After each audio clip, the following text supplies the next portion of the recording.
Here's the truth that 99% of men over 40 don't want to admit. They've been hitting the gym for years, benching, pressing, pushing, but their upper chest still looks flat, underdeveloped, and weak. Ask any serious lifter, and they'll tell you the upper chest is one of the hardest muscles to grow. And if you're over 40, it's even worse. The collarbone sticks out, the shirts don't fit right, the physique looks off, like something's missing. And no matter how many sets you crank out on chest day, nothing changes. Why? Because you're making one or more of these 10 silent mistakes. They creep into your routine, kill your gains. And worst of all, most guys don't even know they're doing them. Low testosterone, poor activation, wrong angles, they all play a role, but some of the mistakes on this list, they're subtle, unexpected, and they're probably holding you back right now. Stick around till the end, because the last mistake is the one that ruins all your progress, even if you get the other 9 right. This is how you finally build that proud, full upper chest, even after 40. Now, before we dive into the mistakes, you've got to understand the anatomy behind it. Your chest muscle, called the pectoralis major, has 2 main parts, the lower and middle portion, called the sternocostal head, and the upper part near the collarbone, called the clavicular head. Here's the key. That upper part has a totally different fiber direction. While your whole chest helps move your arms across your body, that upper portion also kicks in when you raise your arms and rotate them inward. That means you have to train it a little differently. All right, let's get into the mistakes. Mistake number 1, you're not using the right angles. Most guys know you should use an incline to hit the upper chest, like with incline bench or fly variations. But here's the problem. Most don't know how much incline is ideal. A study in the Journal of Strength and Conditioning Research tested this and found something interesting. Inclines under 30 degrees still hit more of the mid-chest, but go above 45 degrees, and now you're shifting the load to your front delts. Your shoulders start doing the work. So what's the sweet spot? Right between 30 and 45 degrees. That's the zone where you get the most upper pec activation without letting your shoulders take over. But even then, the best angle might vary depending on the exercise and your body mechanics. Everyone's built a little differently, so you might need to experiment to find your ideal range. Mistake 2. You're not prioritizing your upper chest. In hypertrophy training, what you hit first matters. If your upper chest is lagging, it should be front and center, literally the first thing you train. Why? Because that's when your energy is highest and your focus is sharp. Research backs this up. A study in the European Journal of Sports Science found that exercises performed at the beginning of a session led to about 8% more strength gains compared to those done at the end. But here's what most guys do. They start with flat bench press. That targets the middle and lower chest. By the time they do get to incline work, they're already gassed. So try flipping the script. Start your chest day with incline movements. Get the upper pec working while you're fresh. It's a small change, but it can lead to a big difference in growth, especially if you've been stuck in the same routine for years. This principle doesn't just apply to your chest, it works for any lagging muscle group. Always lead your workout with your weakest link. If you're serious about strength and staying pain-free, subscribe and turn on the bell. Your future self will thank you. Want more exclusive perks? Tap join for exclusive workouts and be part of the strongest crew on YouTube. Mistake 3. Poor posture. As men age, especially after 40, it's common to develop tightness through the chest and shoulders. The result? That forward slumped, rounded shoulder look, also known as kyphosis. But this isn't just a cosmetic issue. It wrecks your biomechanics. With your shoulders constantly rolled forward, the upper chest is already partly shortened before you even start a set. That's a big problem. Imagine trying to stretch a rubber band that's already halfway tight. You lose range, you lose tension, and that means less muscle activation, less growth. Even if you're doing all the right exercises, if your posture is off, your chest won't fire properly. So before chasing upper chest gains, fix your posture. Add mobility drills for your upper spine. Stretch the chest, and most importantly, strengthen your back. Focus on the rhomboids and mid-traps to pull those shoulders back where they belong. If you're not sure where to start, a good physio or movement coach can assess your posture and guide you through corrective exercises. Because here's the truth, no matter how dialed in your training is, if your base is unstable, your results will suffer. Mistake 4. Your upper chest isn't actually doing the work. This one's sneaky. You can use the right exercise, the right angle, but still miss the mark. It all comes down to elbow positioning. During pressing movements, the angle between your elbows and torso plays a huge role in what muscles take over. Biomechanics show that keeping your elbows at a 40 to 60 degree angle relative to your body hits the upper chest best and protects your shoulder. But here's what many guys do wrong. They flare their elbows out wide, almost at 90 degrees. This turns the incline bench press into more of a shoulder workout, with your upper chest just tagging along. So remember, just because it's an incline press doesn't mean your upper chest is automatically doing the heavy lifting. The path your arms take controls which muscles dominate. Your upper chest fibers insert near the clavicle and pull the arm in toward your body. That's the movement you need to emphasize. If you're doing it right, you'll feel a strong, focused contraction just under the collarbone, not in your shoulders and not in the mid-chest. Now, before we hit mistake number 2, don't forget to subscribe. Getting accurate, science-backed info is how you make real gains over time. Mistake 5. You're forgetting the chest's main job. Here's what a lot of lifters miss. The pectoral's main function is not just pushing weight up. Its real role, pulling your arms across your body, horizontal adduction. But when most people press, they're just thinking about lifting the bars straight up. That mindset leads to poor chest activation. Instead, try shifting your focus.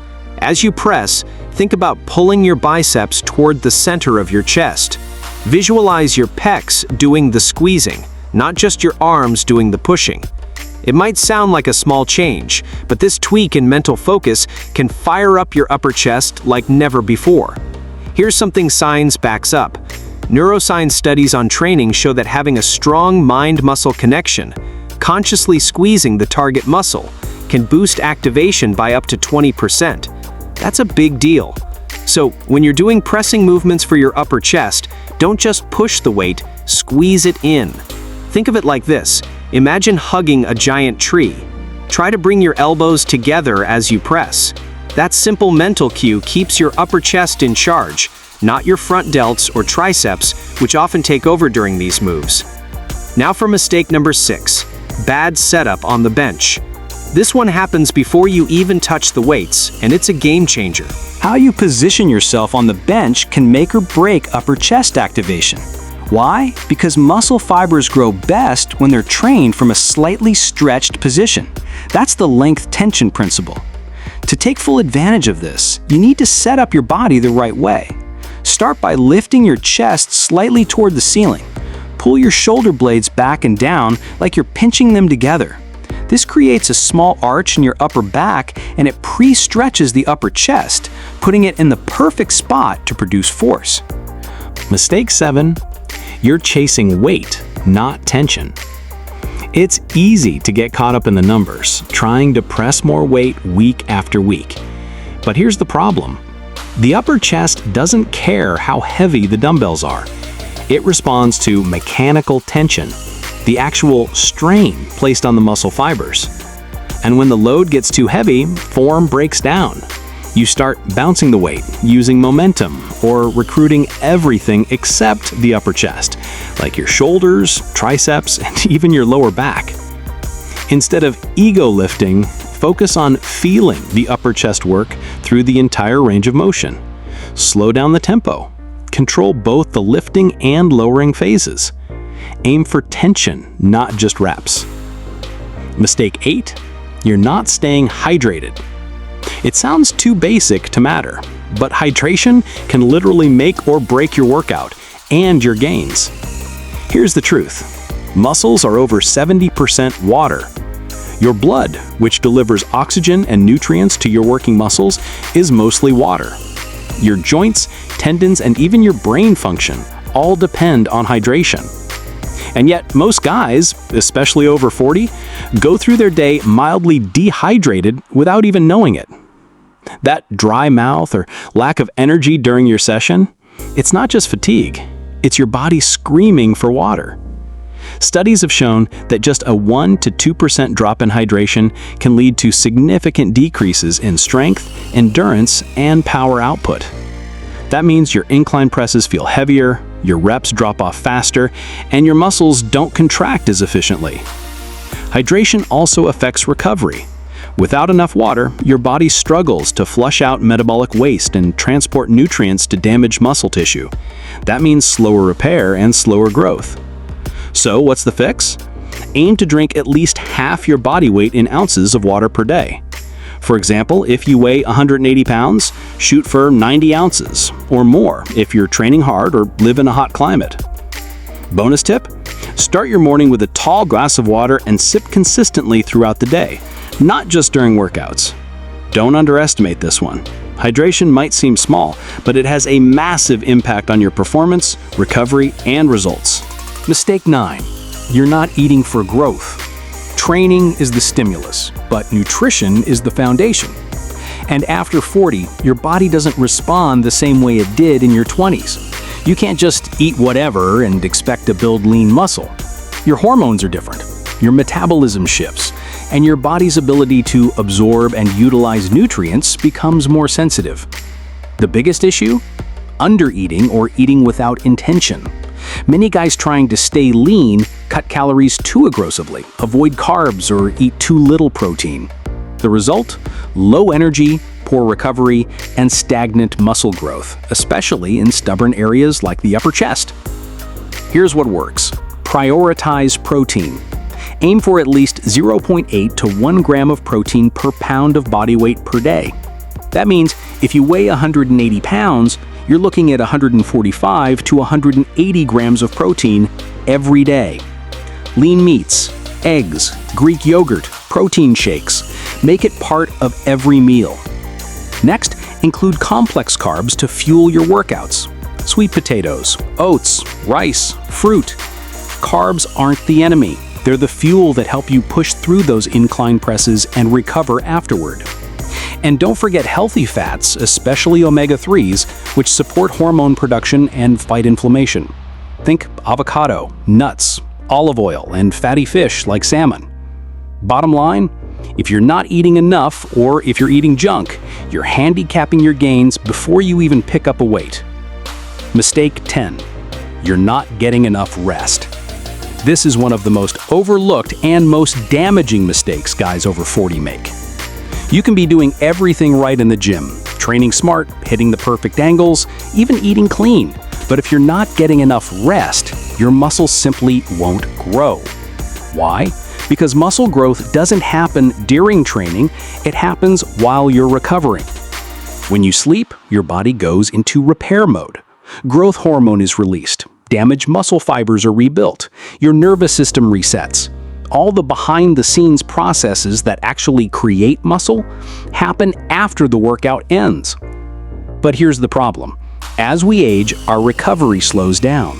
Testosterone drops, inflammation increases, and it takes longer to bounce back from intense sessions, especially if you're juggling stress, work, and family life. Sleep is your secret weapon. A study from the University of Chicago found that just 5 nights of poor sleep can reduce testosterone levels by up to 15%. That directly affects your ability to build muscle, burn fat, and recover between workouts. Aim for 7 to 9 hours of high-quality sleep each night. Keep your room cool and dark. Cut out screens an hour before bed. And keep a consistent sleep schedule even on weekends. If you're waking up tired, dragging through your workouts, or constantly sore, the issue might not be your program, it might be your pillow. So, there you have it. The 10 mistakes that silently kill upper chest growth, especially for men over 40. If you've been struggling to build that strong, balanced look up top, it's not because you're too old. It's because no one ever showed you the right way. Now you know. Fix these mistakes, train smart, and watch your physique finally catch up to the effort you've been putting in. And hey, if you found this helpful, do yourself a favor. Hit that subscribe button and join the movement. We're dropping science-backed, no-fluff content every week to help you train smarter, recover better, and stay strong for life, especially after 40. Your best shape is still ahead. Let's chase it together.